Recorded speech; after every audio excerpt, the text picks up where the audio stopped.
நான் உதாரணத்துக்கு ஒரு 2 பேரை சொல்றேன். நிறைய பேர் செலக்ட் பண்ணிட்டீங்க. இந்த கரூர்ல வந்து ஒரு பஸ் ஒன்று YBMனு ஒரு பஸ், அந்த பஸ் தான் அந்த செத்து போன குடும்பத்தெல்லாம் மகாபலிபுரம் கூட்டு வந்துச்சு. ஞாபகம் இருக்கா உங்களுக்கு? அந்த பஸ்ஸோட ஓனர் பேர் வந்து பாலாஜி. அவருக்கு சீட்டு கொடுக்குறாங்க. அவரு கட்சிக்காரே கிடையாது, அவரு ரசிகரும் கிடையாது. விஜய் மீது பற்று வைத்திருக்கிறார்.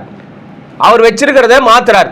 என்ன வச்சிருக்காருன்னு என்னை கேட்க கூடாது. பிளாக் மணின்னு சொல்ல எனக்கு தெரியாது சார், நீங்க தான் சார் சொல்லுங்க. நெறியாளர் சொல்றீங்க, நல்லா பார்த்து மக்களே வரீங்களான்னு நான் கேட்டேன். நான் இல்ல சார், வச்சிருக்கிறத மாத்த பாக்குறாரு, அவ்வளவுதான். என்னவோ அப்ப விஜய் பண்ணலையா, 100 ரூபாய் கொடுத்து அவர் வந்து 50 லட்சம் ஒரே நாள்ல எடுத்திருக்காரு.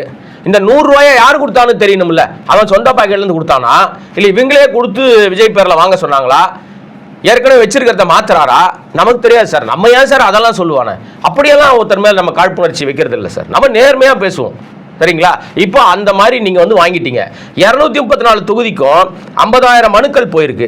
இந்த மனுக்கள்ல எத்தனை திரும்பி வரும்?